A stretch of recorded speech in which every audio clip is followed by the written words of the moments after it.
setiap kita. Setiap hari kita hidup karena mujizat Tuhan.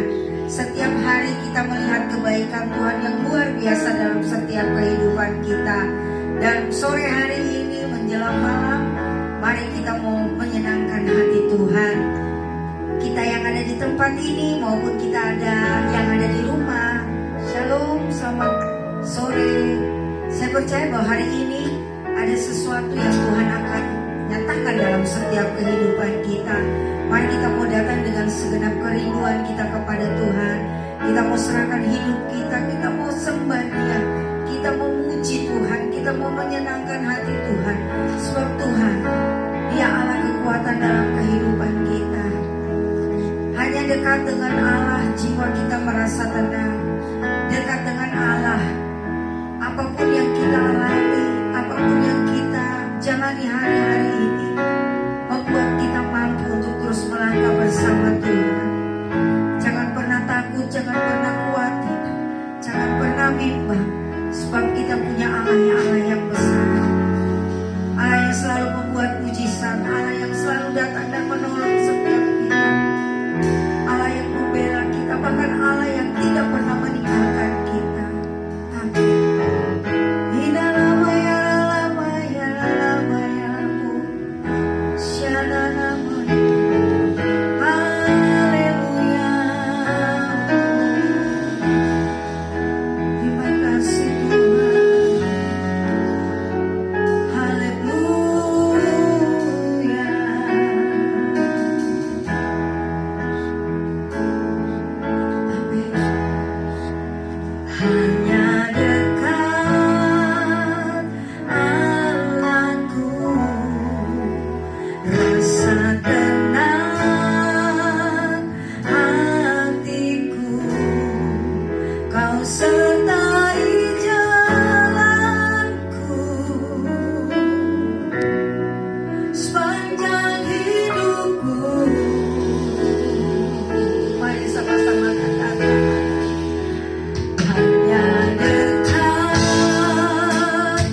bersyukur kepada Tuhan. Terima kasih. Terima kasih ya Roh Kudus.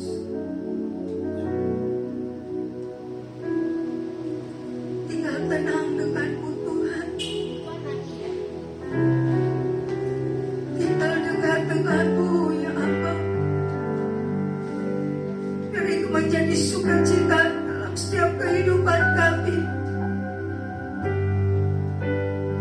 Terima kasih ya Roh Kudus. Iralama katanya ralamaya ralamaya ralamaya. Syada ralamaya ralamaya ralamaya ralamaya. Iralama katanya ralamaya ralamaya. Dan hari ini Tuhan, saat ini ya Allah, kami boleh menceritakan kehidupan kami, isi hati kami kepadamu. Iralama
bisa menolong kami Tuhan. Selain Engkau Bapa.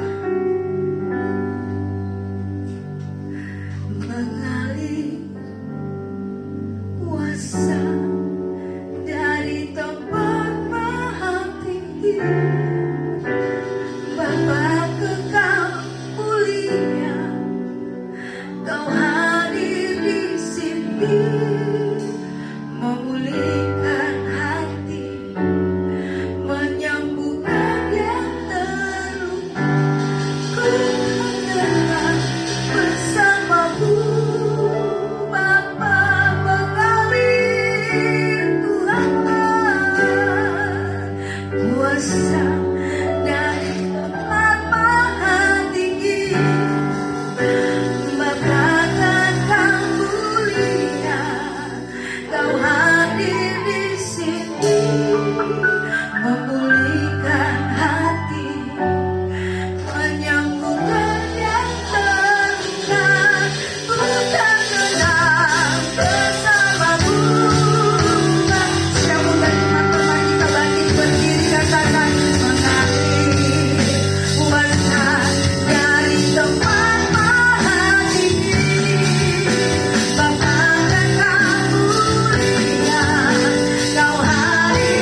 tentang pulih dari luka emosi. Ya. Orang yang luka tidak dilihat seberapa kita punya usia. Yang gak punya luka adalah anak 5 tahun ke bawah. Betul gak? Ya. Kalau anak kecil nanti bertengkar, dia bisa baikan lagi. Nah ini kita ini yang udah usia ini, yang sudah lanjut, dilukai bisa nggak pulih? Belum tentu. Karena apa? Pemikiran sakit hati kita belum selesai. Contoh, kita orang yang gak diberkati, ternyata yang melukai orang yang baru diberkati. Bahasa kerennya OKB. Betul gak? Orang kaya baru. Makanya kelihatan banget kalau orang OKB dan yang gak OKB. Yang orang yang gak OKB pakaiannya biasa, tapi orang yang OKB sekali diberkati silomen. Bahasa Jawa Tengahnya jeng jeng jeng jeng, ya toh? Nah ini orang yang jeng jeng jeng jeng, orang yang belum dipulihin. Makanya tadi ku aman bersama Tuhan, betul kan? Di saat badai, di saat situasi enak gak enak kita menghadapi satu hal paling kehidupan, pandang Tuhan. Nah, makanya di sini luka itu terbawa dari kita masa kecil. Kita ada di keluarga siapa ini? Kalau keluarganya bapak mamanya suka bertengkar, otomatis dampak anaknya bertengkar. Kalau bapak mamanya bercerai dan menikah lagi, otomatis keturunannya sama. Tapi kalau orang yang dalam Tuhan itu bisa putus. Ya, kalau mau dibilang, saya terlahir bukan dari keluarga yang baik-baik. Saya dalam kandungan pun istilahnya sudah nggak diinginin. Ya betul. Karena apa? Orang yang lahir nggak diinginin, refleksnya anak itu menjadi luka. Anak itu menjadi liar. Kalau mau diurut-urut, di selidik-selidik Alkitab itu nggak kelar. Tapi saya nggak bicara tentang luka, tentang kita dilahirkan di keluarga siapa. Tapi yang penting kita sudah mengenal siapa Tuhan. Dan ada lagi ini namanya luka. Tadi saya lihat TikTok Pak Gilbert. Orang yang luka, yang selalu kehadirannya adalah membuat satu masalah. Orang yang luka, mulutnya itu jahat. Mulutnya itu tidak pernah berkata-kata yang baik-baik, selalu yang pahit-pahit. Kelihatan kok orang yang luka apa yang enggak. Satu, dari perkataannya. Kedua, dari sikapnya. Ketiga, dari karakternya. Jadi kalau orang yang belum dipulihin, hidupnya itu gampang banget. Contoh semalam, saya ikut doa di Getsemani, pujian penyembahan 1 jam. Setelah itu, kita makan. Kelihatannya dia orang periang. Kakak Kiki. Satu ibu bilang begini, Ibu, doain dong yang orang ada di sini. Waduh, paranormal berjalan lagi nih saya. Saya pikir diajak penyembahan, saya happy kan? Betul gak? Diajak makan, lumayan makan malam gratis. Pemikiran, tapi saya harus doain orang. Yang 2 orang saya tidak mau doain. Karena saya lihat waktunya udah jam 11. Udah gampang nanti minggu depan. Tapi ibu ini masak. Saya bilang jangan Bu. Nanti saya bisa mempermalukan orang ini. Kita satu mobil. Gak apa-apa. Akhirnya saya nyanyi. Luka yang kau rasakan, bertubi-tubi cinta yang diberikan bertepuk sebelah tangan. Dengan kata apa? CINTA. Akhirnya ibu ini diam. Yang mengerti orang ini tertawa. Betul Bu. Saya pikir saya bisa dikomporin. Ya gak bisa. Saya nyanyi lagi dunia patah hatiku. Waduh. Dia masak kakak Kiki lagi. Cuma saya bilang, ini orang bisa menutup dirinya. Satu kata ibu ini sentuh orang itu. Saya lagu rohani. Saya bilang begini, Bu, jangan disentuh, nanti dia nangis. Sudah, jangan dulu kita bercanda di mobil ini. Akhirnya saya nggak cerita, orang ini ternyata betul mengalami luka. luka dari keluarga, luka dari perkawinan. Waktu duduk makan aja saya lihat wajahnya itu bukan wajah yang sejahtera. Makanya orang Chinese bilang muka saya ini wajahnya wajah hoki katanya. Waktu kenal saya tuh orang pada ngerti Feng Shui kali itu orang Chinese tuh ya. Bu, wajahnya wajah hoki bu. Amin, kalau hoki uang saya banyak dong. Betul gak? Gak susah-susah mau kemana-mana, ya kan? Saya aminkan aja. Ternyata ada ibu ini lebih hoki dari saya. Semua keuangan suaminya dia yang kelola. Bahkan suaminya gak mau tahu keuangan istrinya seperti apa. Istrinya ini suka memberi. Waktu disampaikan dia cuma menangis. Cuman apa? Orang yang baik disalah artikan. Pilah, lihat orang yang luka kalau dekat dengan kita jadi luka. Orang yang gusar dekat kita jadi gusar. Karena di satu titik orang di sebelah saya bikin saya emosi. Karena apa? Lukanya belum beres. Saya bilang gini, nanti yang gila kamu ke saya. Karena apa? Orang yang luka selalu membuat sensasi, selalu membuat ketidaknyamanan. Lebih baik kita hadir, disukakan banyak orang daripada disukakan. Awas, tuh dia datang bikin rusuh. Nah, istilahnya kan begitu tuh. Loh, kok Bu Ernest serius? Dia pikir ada orang yang datang kan. Nah, ketahuan toh lagi di hadiran mangganya, lupa di bumi. Mainannya di surga pun saking enak ya kan, menyembah. Ya, makanya di sini dikatakan Yesaya 61 ayat 1 dan 2. Roh Tuhan ada padaku oleh karena Tuhan telah mengurapi aku. Ia telah mengutus aku untuk menyampaikan kabar baik kepada orang-orang sengsara dan merawat orang-orang yang remuk hati, untuk memberitakan pembebasan kepada orang-orang tawanan dan kepada orang-orang yang terkurung kelepasan dari penjara, untuk memberitakan tahun rahmat Tuhan dan hari pembalasan Tuhan kita, untuk menghibur semua orang yang berkabung. Jadi kalau orang yang sudah di dalam Tuhan, dia punya satu hal, kekuatan, dia punya kemampuan yang daripada Tuhan. Ya, makanya Tuhan minta buat setiap kita hari ini, ya, kemuliaan Sion harus terpancar dalam setiap kehidupan kita pribadi. Orang mana tahu kalau saya tidak punya uang? Karena apa? Mukanya muka hoki, ya kan? Karena mukanya muka happy, ya benar juga. Yang penting lagunya apa? Engkau tahu ya Tuhan, gitu. Keuangan hidupku, gitu. Hanya untuk menyenangkan hatimu. Ada uang, gak ada uang, tetap menyenangkan hati Tuhan. Makanya kemuliaan Tuhan dalam hidup kita tuh harus terpancar daripada kita punya hidup.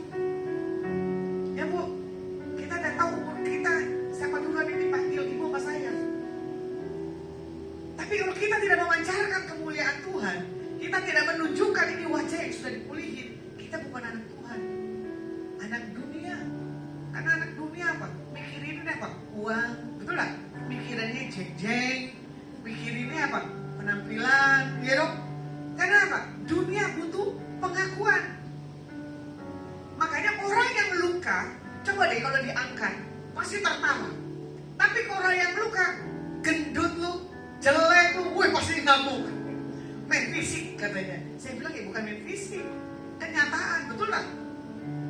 Nah, makanya setiap kita ini yang Tuhan mau katakan buat hari ini, ya kan?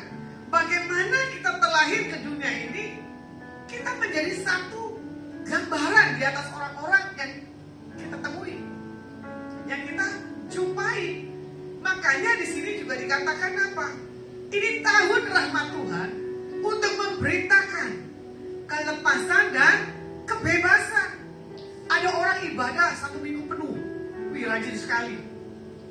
Di ibadah dia nangis-nangis, ya dong. Bahasa rohnya paling kuat-kuat. Setiap ada pengurapan, dia tergoncang, terpelanting. Setelah itu apa kehidupan yang keluar dari ibadah? Biasa aja tuh. Saya cuma ketawa, Tuhan lucu ya. Rajin beribadah, terima pengurapan, tapi tidak ada perubahannya. Coba saya bilang begini, ini orang belum mengenal siapa Tuhannya. Contoh nih, ibu siapa nih baju coklat? Lo kok nengok? Iya. Siapa namanya?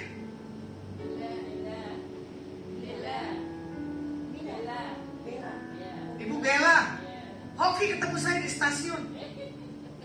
Ya, bayangin, saya udah kepepet beli tiket dadakan mau ke Jakarta, ketemu Ibu Bella. Dia ke Jakarta, handphonenya limit baterai, dia gak catat itu alamat anaknya di mana, Sherlocknya gimana. Pede banget. Coba saya lihat begini, berarti hidupnya dipulihkan oleh Tuhan. Mau kemana pun tetap santai. Udah tahu keretanya dingin, ya. Ibu ini santai pakai daster, seksi lagi. Saya bilang begini, siapa yang gadis, siapa yang udah menikah? Yang gadis rapat-rapat tertutup. Yang sudah menikah seksi duduk segini. Udah begitu di kereta duduknya begini, mantap. Dia bilang gini, hadiratmu Tuhan, gitu. Menikmati Bu Bella hadirat walaupun dingin. Ini masuk ke sini AC-nya, gak kerasa saya udah menggigil. Saya bilang, enjoy banget ini orang ya. Saya duduk, saya langsung terhilang dari bumi, menikmati. Ibu saya melek, ibu ini masih melek. Saya bilang, Tuhan, ini orang kok yang gak tidur-tidur. Apa dia berbahasa roh, biar keretanya aman tiba di Jakarta, tidak ada kecelakaan. Iya kan? Nah, orang yang dipulihkan, ya Ibu Bella dan Ibu Yeni nih. Sama-sama uban. Ya, saya suka dengan Ibu Yeni, makanya kalau ketemu Buswan, mana cici Ibu bawa? Itu paling happy di dunia. Dengan kresek, cek, ya, bahkan tisu. Yang penting makan enak. Yang penting bisa jalan. Gak punya mobil, menikmati mobil terus. Ya kan? Gak punya uang tapi bisa jalan-jalan. Uangnya dari mana? Gak tahu. Ini ibu-ibu bukan wajahnya wajah kusut. Makanya bisa kelihatan loh yang wajah-wajah happy dan dipulihin gaknya. Tapi saya gak mau ngomong satu demi satu. Gak enak penghakiman. Ya. Nah, di sini juga dikatakan ya bahwa sebagai murid Kristus kita punya panggilan menyelamatkan orang-orang yang terluka, ya kan? Menjadi murid dimanapun Tuhan kirim. Karena hidup ini udah stres, jangan dibuat stres lagi. Ya, makanya kadang saya bertemu dengan orang yang tegang, lama-lama orang saya naik semua. Nah, kalau saya keribat, atau saya pijit, kok tegang? Iya, barusan marahin jemaat. Karena apa, hidupnya nggak rileks. Orang luka itu nggak gampang. Apa kita mau masuk ke rumah sakit jiwa? Amit-amit jangan bayi. Ya, makanya miliki sukacita yang daripada Tuhan. Makanya di sini apa? Kita harus bangkit, kita harus menjadi terang. Terang kita tuh harus bersinar. Contoh, ini jerawatan saya lagi banyak. Saya bingung, kenapa ya kok ini jerawatan? Wih, telat. Tepat pada waktunya. Pintu kerajaan belum ditutup. Ya loh, ada kemurahan Tuhan. Ya loh. Saya perawatan, baru ketemu ibu itu malam, baru saya ngeh. Mau dong besok facial jam 9 pagi. Jerawatku tuh lagi banyak. Coba saya bilang begini, Tuhan, ini jerawat banyak stres atau kenapa ya? Karena orang bilang, kalau orang berjerawat adalah orang yang stres, betul nggak? Atau pola hidup makannya salah, berminyak. Tapi namanya hidup kan perlu dinikmatin. Ya, nggak boleh nggak dinikmati. Makanya di sini orang bisa melihat dari dulu ibu nih wajahnya tidak berubah-berubah. Ya, makanya orang bisa melihat orang ini awet muda dan nggak awet muda karena apa? Hidupnya sukacita di dalam Tuhan. Jadi malam hari ini tentukan kalian mau usia lanjut atau usia muda. Kalau usia muda tetap sukacita, ya, jangan nggak sukacita. Makanya kalau orang yang luka adalah orang yang spontan, bisa tiba-tiba tuh emosi. Dia normal tapi setengah normal, betul nggak? Ngomong begini penangkapannya berbeda. Kadang kita diperhadapkan dengan orang itu cuma kita bilang begini aja. Yang lebih waras singalah, betul nggak? Pokoknya nggak yang waras diladenin, kalau yang nggak waras dijemin, ya. Makanya salah satu penyebab luka adalah di lingkungan keluarga kita dilahirkan. Jangan buat luka itu mempengaruhi generasinya.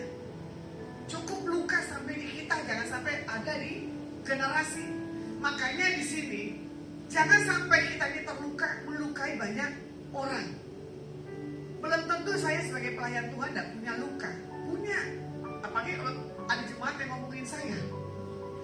Kadang saya lulus dada, angkat Tuhan luka saya, jangan sampai saya terluka. Kalau saya terluka, saya tidak sampai persentuhan, nggak murni kan repot. Jaga hati itu nggak gampang, ya. Jadi hati-hati dengan kita punya apa? Hati di dalam. Jangan sampai kita punya luka batin ini muncul secara tiba-tiba. Ada korban dari pelecehan, trauma, gitu. Ada korban karena kecelakaan, trauma lagi.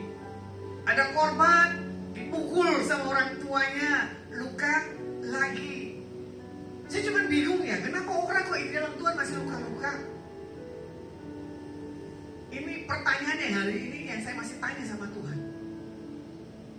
Kenapa orang itu belum mengalami satu hal terobosan? Karena apa? Dia tidak mau merubah apa yang ada di dalam dirinya. Makanya di sini dikatakan apa? Gejala orang yang mengalami luka emosi, yang pertama adalah mudah marah, bahkan bisa over sensitif sekali. Emosinya sangat mudah meletup, mudah melukai orang. Contoh, kalau orang wanita contohnya mau datang bulan, makanya apa? Emosi, ya nggak bisa lah. Mau datang bulan ya tetap aja jangan emosi, itu alasan wanita.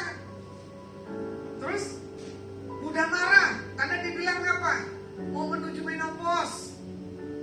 Saya menopause aja nggak suka marah-marah kok, ya. Jangan banyak alasan.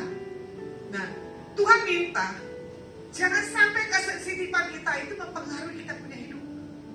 Berkat itu nggak akan datang, ya. Apalagi gejalanya sulit mengampuni. Yang kedua, yang ketiga, sulit merasakan kasih Tuhan. Orang yang luka, dia nggak bisa tahu tuh tadi Bu Erwin nyanyi lagunya apa tadi lupa. Mengalir kuasa dari tempat maha tinggi, ya. Orang yang luka nggak akan rasakan kehadiran. Tapi orang yang nggak luka, dia pemain musik atau pemain yang lainnya memainkan lagu atau WL mainin lagu, kerasa kok walaupun itu suara fals kita bisa nangis. Wah, ini orang punya kedalaman ya kan Tuhan, gitu. Nah, orang yang luka adalah orang yang mudah frustasi dan gampang menyerah. Orang yang luka adalah cenderung melukai orang lain. Pada pokoknya dia ingin balas dendam. Wah, itu repot. Itu namanya orang sakit jiwa. Itu namanya orang bipolar. Itu namanya orang panik attack, ya. Sering melukai orang. Kalau nggak kesampaian dia melukai orang, dia ingin bunuh diri. Nah, itu yang sering sakit orang-orang yang terluka. Bahkan selanjutnya adalah tuntutan yang tidak masuk akal kepada orang lain. Contoh dalam hal berteman. Teman ini nggak mau ngikutin apa yang kita mau. Kita luka, betul dah? Udah gitu, teman ini membicarakan kita, makin luka lagi. Makanya banyak kan orang-orang yang luka, maaf ya, perempuan bisa jatuh lesbi, laki-laki bisa jatuh homo, gay. Gay itu karena apa? Papa pukul anak laki-laki. Kenapa itu ada lesbi? Karena mama papanya gak jadi contoh dan teladan. Bisa juga itu lesbi karena apa? Suami istri, istrinya dilukai, lari ke pelarian yang lain. Saya hampir terjebak ketemu orang-orang yang seperti itu. Saya pikir orang normal, ternyata nggak orang normal. Saya nggak bisa bedain baik laki maupun perempuan. Yang perempuan kelihatannya baik, ujungnya dia menginginkan tubuh kita. Bahkan saya melayani orang-orang begitu, saya juga nggak bisa lihat. Tiba-tiba orang itu bilang begini, saya dari tadi ke radar ibu, saya naksir ibu. Waduh, saya bilang maksudnya naksir gimana nih? Saya suka sama ibu, karena ibu begini kriteria saya. Waduh, salah. Perhatian salah, peluk salah, cium salah, marah salah lagi. Kenapa kamu naksir saya? Karena ada figur yang saya inginkan di atas ibu. Oh Tuhan, saya orang yang peluk, saya cium siapapun. Bahkan kemarin ada salah arti, bahkan dicelekan di satu kota. Dia bilang apa?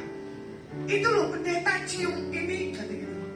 Masa saya cium orang jelek? Nggak ada apa orang yang ganteng lagi yang saya cium, gitu kan? Itu lain jenis. Saya bilang begini, saya kan udah biasa kalau Tuhan suruh saya peluk orang ini ya saya peluk. Kalau Tuhan suruh cium, ya cium. Orang mau ketemu saya, ya. Kemarin tuh waktu saya ada di Jakarta, saya lupa ini ibu ternyata punya kanker. Orangnya cantik, rambut panjang, tiba-tiba jadi rambutnya pendek. Ada fotonya, saya kaget. Sampai saya nggak mengenali. Ada orang yang datang ke saya, orangnya melambai.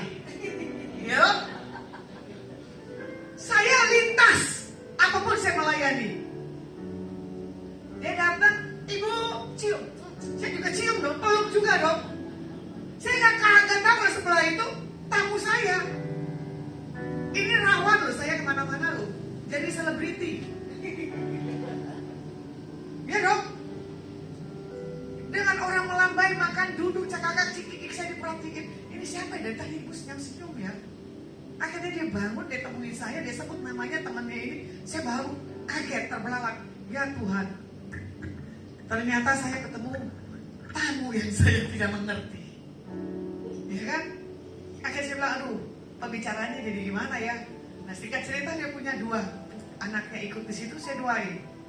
Akhirnya anak itu nangis. Saya bilang gini, kenapa Nyo? Mau peluk tante? Sini tante peluk dengan kasih Tuhan. Badannya gede banget lagi. Anak ini menangis. Kenapa? Luka di atas papanya. Mamanya diem. Anak yang satu juga sama. Sini tak peluk nih. Nah, tamu saya yang melambai itu diem. Karena apa? Udah biasa ya saya pelayanan seperti itu. Udah tante-tante kira jam 11 malam masih di tempat makan lagi. Sama berondong lagi. Coba. Kadang gerah satu sisi. Saya kemanapun satu kota, saya harus ketemu orang-orang ini. Yang bagi saya itu penting, yang ada di penglihatan saya. Pas sudah pulangnya, sama. Dia pegang tangan saya dengan melambainya lagi. Aduh, Tuhan saya jalannya perkasa, ini jalannya keren banget. Saya bilang gini, saya mau belajar jalan seperti dia gak akan bisa. Ya kan? Karena apa? Itu sudah pribadi. Makanya di sini juga katakan ya, orang yang terluka itu semua pada lari dari setiap kodratnya. Contoh di luar negeri, udah disahkan loh perkawinan sesama jenis, kita doa Indonesia jangan ya. Orang udah berumah tangga, masih hubungan seks, diem-diem lagi sesama jenis. Jadi itu pelarian semuanya. Dasarnya dari mana? Luka. Kadang ada orang janda datang ke saya, Bu, boleh gak saya pegang tubuhmu sebentar aja? Saya peluk kamu. Tapi jangan fantasi ya, saya gituin. Karena apa? Saya juga gak tahu kenapa sih body saya ini merangsang orang. Gak tahu. Cuma saya bilang, yaudah gak apa-apa kalau kamu mau peluk saya, ya peluk kamu aja deh. Saya alirkan dengan kasih Tuhan. Yang penting saya gak punya fantasi. Kalau kamu punya fantasi, urusanmu dengan Tuhan. Ada yang pernikahan baru sehari, itu udah bermasalah. Biasanya gak kuat. Bu, saya butuh. Libido saya tinggi, Tuhan. Terus mau diapain kalau libido kamu tinggi? Lampiasin ke saya. Jangan, saya bilang gitu kan. Minta kekuatan Tuhan. Jadi dampak orang-orang luka itu banyak sekali. Ya. Jadi orang yang luka adalah orang yang butuh satu prestasi pengakuan. Kalau kita ini punya kelebihan. Nah, kalau orang luka dari setiap kenyataan dalam setiap hidupnya, ya kan? Entah dia narkoba lah, ya kan? Entah dia hubungan seks lah, entah dia nonton pornografi lah, entah yang lainnya. Itu ciri-ciri orang yang luka. Ada anak muda yang saya layani, saya kenal dia dari masa kecil. Tiba-tiba saya mendengar kalau orang ini sudah merokok. Saya sudah mendengar kalau dia ini sudah melakukan seks. Saya bilang, waduh, kenapa ini orang bisa melakukan ini? Saya sudah ajarkan, ya toh. Karena satu sisi saya bilang gini, Tuhan, saya gagal. Saya gagal, orang di samping saya ini berubah. Cuman saya tanya, kenapa kamu lakukan ini? Karena saya marah dengan orang tua. Saya balas dendam. Ya, tapi balas dendam tak boleh merusak kamu punya tubuh. Saya bilang begitu. Nah, inilah yang kadang kita tidak mengerti cara hidup. Anak diprotek salah, betul tak? Nggak diprotek pun bahaya. Ada orang tua jam malam, jam 10 ke bawah harus pulang, betul tak? Kalau saya tidak punya jam malam, dari dulu jam saya bebas sama orang tua. Karena orang tua tahu saya bisa dipercaya dari 8 orang bersaudara. Mau kemana pun, mau pulang, nggak pulang, saya nggak dicari. Sampai hari ini, perlindungan Tuhan, takut Tuhan ada di atas saya. Makanya, orang yang luka, marah dan sering berontak kepada Tuhan. Jadi kalau orang yang luka, pasti ketemu dengan orang-orang yang luka. Orang yang gak luka, ketemu orang luka, itu yang kadang membuat satu hal bertolak belakang. Makanya di sini dikatakan apa? Orang yang meluka emosi mengganggu hubungan satu dengan lainnya dalam hal kekeluargaan, dalam hal komunitas, baik masalah kehidupan. Ini kan nih jemaat Tuhan dari semua gereja nih, ya dong. Misalnya kehadiran Bu Santi membuat satu perusuhan. Nanti Bu Swan bilang, awas ada Bu Santi itu orang yang rusuh, begini. Ya kan? Terus yang lain lagi menyebar lagi. Terus menyebar lagi. Jangan membawa satu hal kepahitan. Ya. Makanya di sini dikatakan contoh di Alkitab, orang yang meluka emosi yaitu Absalom, ya. Karena apa? Absalom tidak mau sembuh dari setiap emosinya. Cara pulih dari luka emosi, yang pertama adalah akui di hadapan Tuhan. Ya, Mazmur 13 ayat 1 dan 2, firman Tuhan katakan apa? Berapa lama lagi Tuhan kau lupakan aku terus menerus? Berapa lama lagi kau sembunyikan wajahmu terhadap aku? Berapa lama lagi aku harus menaruh kekhawatiranku dalam diriku dan bersedih hati sepanjang hari? Berapa lama lagi musuhku meninggikan diri atasku? Jadi orang yang gak pulih selalu punya hal ketakutan. Berapa lama lagi Tuhan? Ya kan? Masa aku harus berhadapan dengan orang-orang yang begini? Enggak. Jadi kalau kita punya luka, ketemu orang yang punya luka, tapi kita tidak pernah mengampuni orang ini, kita gak akan sembuh. Tapi kita luka melihat orang melukai, kita bisa memberkati, itu kita mengalami banyak hal terobosan. Makanya orang yang hidup gak di dalam Tuhan itu ketahuan banget deh. Baik dari tatapan wajahnya maupun kehidupannya. Ya. Kalau dilihat di Mazmur 13 tadi, ya, bagaimana di sini Daud mengakui luka emosinya.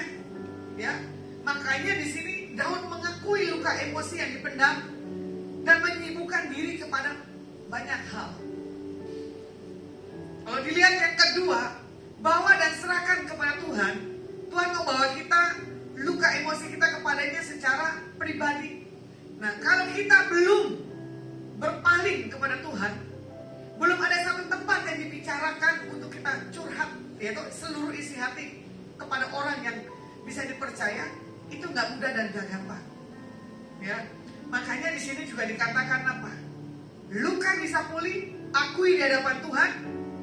Terus yang kedua, bawa dan serahkan kepada Tuhan. Yang ketiga, terima pengampunan dan kasih yang daripada Tuhan.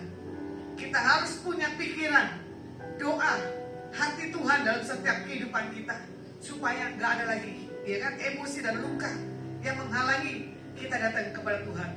Jadi biar setiap kita alami kasih Tuhan, dan kita akan mempunyai satu hal kekuatan yang daripada Tuhan. Yang keempat adalah ampuni yang sudah melukaimu. Nah, ini antara anak dan orang tua, antara mantu dengan mertua, antara suami dengan istri. Nah ini gak enak nih. Apalagi kalau satu atap, mertua dengan menantu. Nah, gara-gara cabai lah, ntar gara-gara air, kamar mandi lah, betul gak? Itu yang kadang hal yang terkecil. Nanti diceritain, misalnya anaknya 10, diceritain ke mana yang 9. Mama habis begini nih, gitu kan? Nanti mantunya bilang, ini loh tadi loh, mama begini. Nah loh, yang benar yang mana? Lebih enak apa? Pisah rumah, betul gak? Mau masak, gak masak, mau tidur, mau bangun jam berapa, gak ada masalah. Ya, nah itulah yang kadang gak akan bisa mengampuni. Makanya dibilang begini, musuh yang paling terbesar adalah keluarga, betul gak? Halo? Betul gak? Kenapa bilang betul?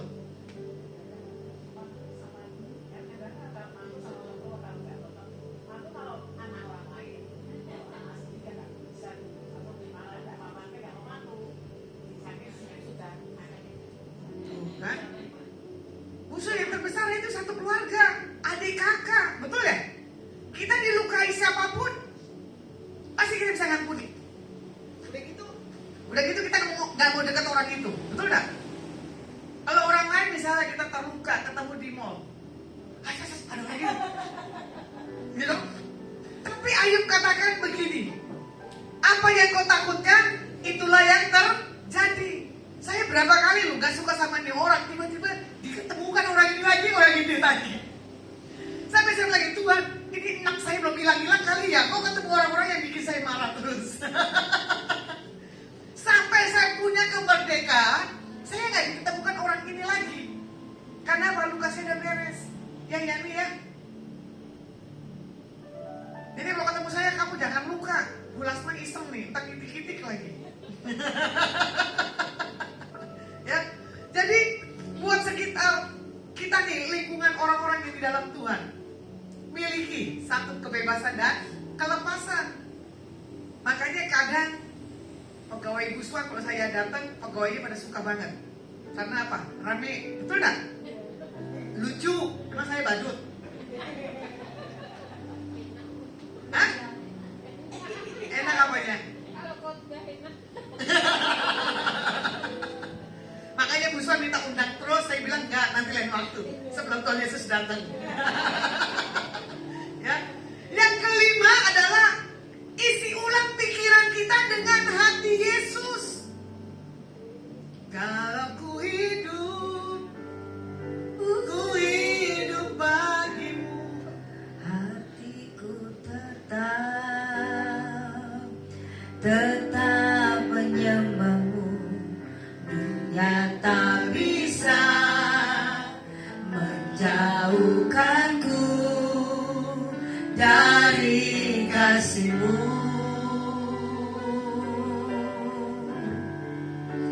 Selama ku hidup bagimu, mataku tetap memandangmu. Dunia tak bisa menjauhkanku dari kasih-Mu.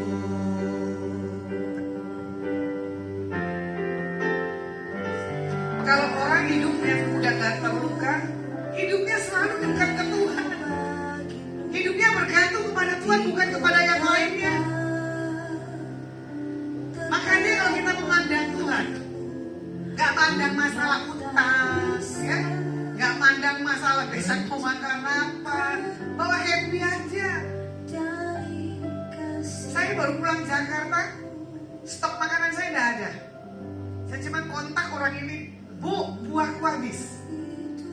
Bu, minyakku gak ada. Bu, makananku gak ada. Tiba-tiba tuh Tuhan bisa kirim. Karena apa? Kita punya hati yang benar. Pemeliharaan Tuhan itu dahsyat. Bahkan orang yang kita temui, kita belum minta, tiba-tiba udah tahu. Bu, aku udah tak beliin ini loh ya. Ya udah, tahu aja ya saya mau makan ini. Bayangin loh, kita yang menyukakan Tuhan. Orang siapapun yang kita temui, tahu kesukaan kita. Jadi Tuhan bilang gak lama lagi, proses dalam hidupmu selesai, Bu. Kamu gak akan ngalami lagi satu kepahitan. Semua keluargamu akan mengerti apa yang bagian hakmu yang hilang. Tuhan kembaliin di tahun ini. Lututmu yang di hadapan Tuhan gak kembali dengan sia-sia.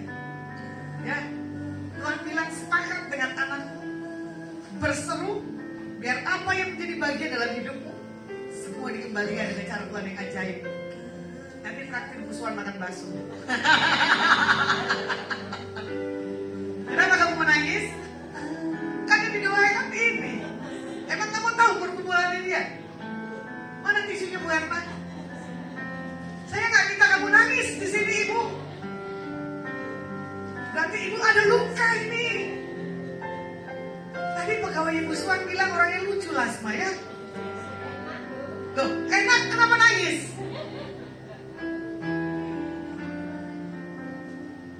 Ya ini luka nggak? Hah? Happy. 5 hal yang Tuhan katakan buatmu malam hari ini. Kamu harus punya semangat hidup. Jangan lihat lagi ke belakang. Ini suamimu udah ada. Nah itu dia. Selalu kamu keingetan suamimu. Suamimu adalah Tuhanmu. Jangan dipikirin anakmu. Jangan lihat keluargamu. Pandang Yesus. 10 hari ke depan, kamu akan mengalami satu hal berubah dalam hidupmu. Yang ketiga, Tuhan akan lihatkan yang gak pernah dalam pikiran, semuanya Tuhan jawab. Yang keempat, kesusahanmu, penderitaanmu, kehidupanmu yang orang gak mengerti, ada jaminan Tuhan dalam hidupmu. Yang kelima, kamu akan sukacita dalam Tuhan. Bahkan engkau akan mengalami hal tertawa. Rumahmu nanti akan banyak dikunjungi keluargamu. Ya, kamu suka memberi banyak orang makan. Kamu sering menabur. Gak akan Tuhan kembalikan dengan cara sia-sia. Jadi kalau saya datang, kasih saya bakmi ayam aja. Ya murah meriah. Ya, tapi saya udah bertobat ke bakmi. Oke. Yang keenam adalah bicara tentang bersekutu dalam komunitas yang sehat. Amin. Ya ini nih, persekutuan yang ini. Ya toh? Loh kok tertawa? Kenapa tertawa? Hah? Tuh, membuat orang tertawa itu nggak gampang loh. Saya bukannya badut yang harus diancol tampil. Ya? Kalau saya badut, saya biasanya taruh kantong di sini buat kalian kasih duit di sini. Ya kan? Nah, membuat orang itu sukacita itu gak gampang. Makanya Ibrani 10 ayat 25 firman Tuhan katakan apa? Jangan tinggalkan tempat-tempat ibadah yang sejati. Makanya kalau kita gak kuat, ya, cari orang yang bisa kasih kita kekuatan. Di luar persekutuan ini ada persekutuan yang lain. Nah, di sini juga ada menara doa. Ya, dari jam 6 pagi sampai jam 2 pagi. Kalau nggak kuat, misalkan gini loh, mau emosi di rumah, suntuk di rumah, datang aja ke sini. Jam 2 ada Pak Peki yang uban, pendeta. Dengan istrinya yang uban. Sampai jam 6. Anaknya jam 6 sampai jam 10. Memuji dan menyembah aja di sini. Gak dipungut biaya kok. Ya, gratis aja nggak mau datang. Kalau yang bayar aja kalian datang mau. Bioskop bayar berapa? 50.000. Tapi kan ditipu, betul nggak? Orang film kita yang bayar, kita yang nangis. Benar nggak? Ini saya khotbah, kalian rasakan hadirat Tuhan, betul nggak? Pak Pegi yang memainkan musiknya, kalian merasakan seperti dibawa ke surga. Nah itulah dia. Makanya yang keenam, cari komunitas yang sehat. perhatikan, saling mendorong. Nah, jangan kita lupa, libatkan diri kita di dalam hal kegiatan-kegiatan yang membangun semangat kehidupan setiap kita. Saya orang yang gak suka berbicara, tapi kalau Bu Swan hobi berbicara, Bu Yeni hobi bicara, Bu Swan dan Bu Santi kalau udah ngomong gak pernah berhenti kecuali tidur. Ya, itu kalau mau buat konseling ini bisa lah ibu-ibu yang lainnya, jangan saya. Ya, jadi buat setiap kita malam hari ini, jangan ada lagi simpan luka dalam setiap kehidupan setiap kita. Ya, biar setiap kita punya roh yang kuat daripada Tuhan. Oke, firman saya cukupkan, mari kita angkat pujian. Yesus kekuatan. Kalau aku hidup, lihat semua bangkit berdiri. Kalau ku hidup bagimu, tetap memandangmu. Dunia tak bisa menjauhkanku dari kasih-Mu.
buat Presiden kami Pak Joko Widodo. Kami berdoa buat Pak Amin Wakil Presiden kami. Biar roh takut akan Tuhan turun buat setiap kehidupan Presiden kami dan Wakil Presiden kami. Hikmat, kesehatan, penjaga pemeliharaan Tuhan terjadi buat keluarga besar dari setiap pemimpin bangsa kami. Diberkati RT, RW, lurah, camat, bupati, wali kota, gubernur, para menteri Tuhan, panglima tentara, darat, laut, udara, polisi. Tuhan berkati. Diberkati hamba-hambamu esok yang melayani, baik sebagai pendoa, asyar, konselor, pemusik, guru-guru sekolah minggu Tuhan. Kami percaya apa yang diisi hatimu di atas pembicara, ada pengurapan Tuhan setiap mereka. Terima kasih Tuhan, terima kasih. Kami mengangkat kedua tangan kami di hadapan Kau. Pulanglah dan bawalah berkat yang datang dalam nama Bapa, Putra, dan Roh Kudus, di dalam persekutuan yang manis. Biar apa yang Kau pegang, Kau kerjakan buat hari-hari ke depan. Dibuat Yesus Hamasiah berhasil.